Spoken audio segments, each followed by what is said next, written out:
being clear in that. I would also speak to the issue brought up earlier about public transportation. That should not ever occur that certain students at a certain school be taken or would have their transportation taken away, while other students are not faced with the same consequences, but more to the issue that no student should have their transportation taken away. I am also speaking on the issue of clarity that was brought up earlier. I believe that things should be spelled out and, not be so vague, because, putting in a lot of leeway puts a lot of wiggle room for those who currently have to deal with those problems. I would also like to give my support to the Declaration of Intellectual Warriors document. And lastly, I would like to emphasize that I recognize that in this post-unitary status plan, only two parties are, in a sense, represented. And I believe that in this plan there should be emphasis brought as early as to Middle Eastern, Asian studies, and there should also be, those two, and to have directors in charge for each of those. That way there is more diversity. And I believe this should come to fruition because, how can, I've heard people in the past say, go home and learn it at home. Well, how can I learn it at home when my grandma was beat up for, speaking Spanish at school, and then my mom doesn't learn Spanish, so then I don't learn Spanish, and then it's like, well, how do I learn that stuff? And then how can we also be expected to learn our culture at home when our parents are working full time, they can't teach us, and then we have to work, or not work, but we have to work our schoolwork. And lastly, I guess I can say I can proudly say that I am not proud to be a graduate of TUSD, but I am proud to be the product of those individuals in my life that did put in the time to be with me and to teach me what I now know and what I take with me in life today.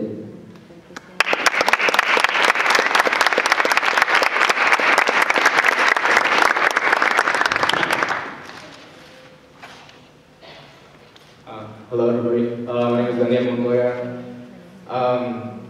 I'm a member of Unidos, I'm a member of University of Arizona Mecha, and I'm a member of class Chicano Literature and After School Studies. I co-wrote the Declaration of Intellectual Warriors. And let me just talk about the name real quick. Like the whole reason, like that name embodies what Mexican American Studies was to me. I actually got it from my teacher, from my Latino literature teacher, Ms. Gonzalez. She gave me back a paper that I had handed in, and on the top it said something in Nahuatl, and I asked her, what does that mean? She's like, that means intellectual warrior, and I was like, what? That's freaking tight, That embodies, basically what the product of this program is, intellectual warriors, people that go out into the community and they see what's wrong with it, and they try to do something.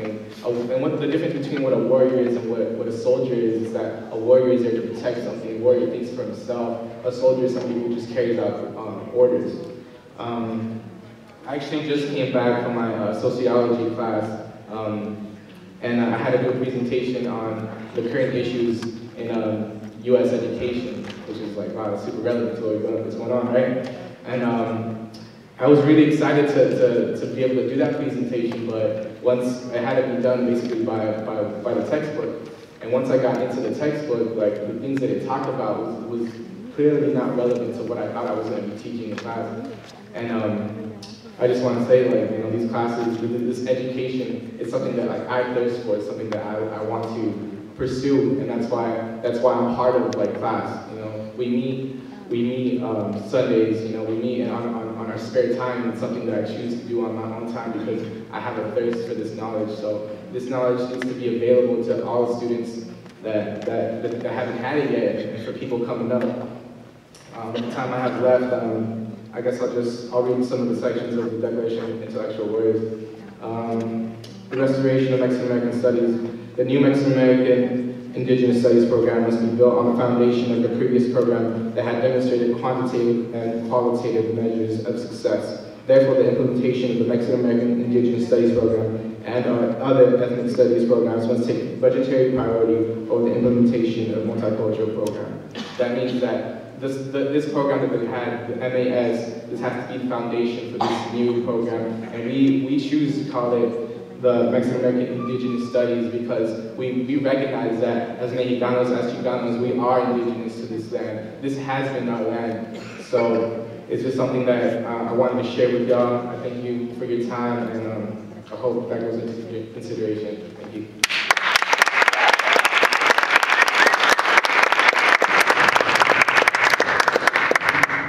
Special Master panelists, that is our last comment card received. So I think that's going to conclude the listening for tonight. I do want to do one thing though, and that's just to thank the panelists. I know that's tough to sit through that, and I know I got cards that say like we need a break. People plowed through it because I think if you look through sort of the event, a lot of people contributed to try to make this work, and including the people here. If you listen to the people making comments, they were thoughtful. People tried to stay within their time frame so that other people respected other people's time. That's part of the civility that kind of builds community. It's like giving things to each other.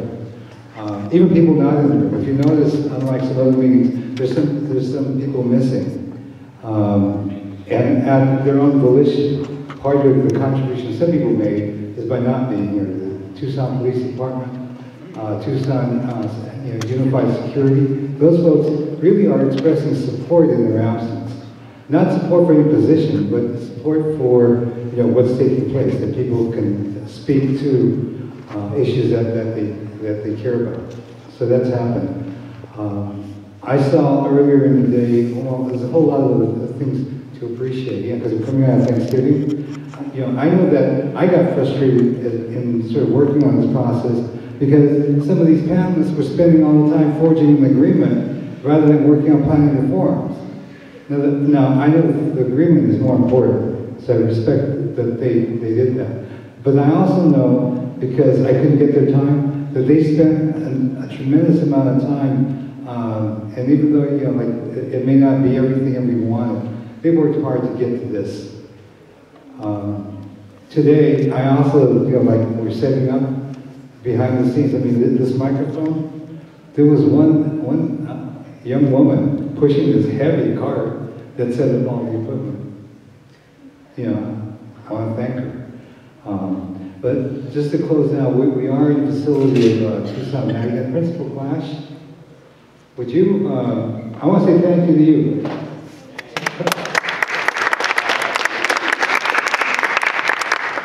Come here, please, because we're civil in Tucson, right?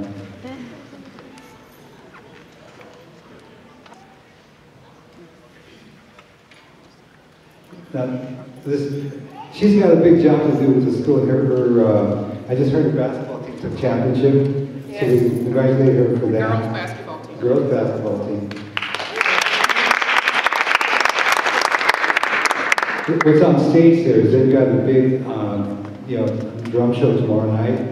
So they sacrificed a lot to kind of put things together when this venue said we're going to be Tucson Magnet. So thank you. No, just thank you guys for all coming out and hearing your input. It's important to the students to know that the community supports us, and it's obviously important to me as the new principal of Tucson High that you all came out to support this fine work to move all of our schools in our district forward. So just thank you.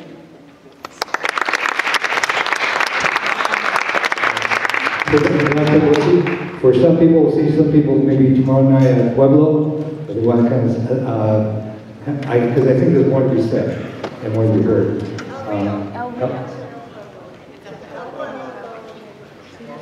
At the regional center. It's on the website. Thank you. I want to thank the panel especially. You did good. And the special master would like to thank the audience. I mean, I think this really was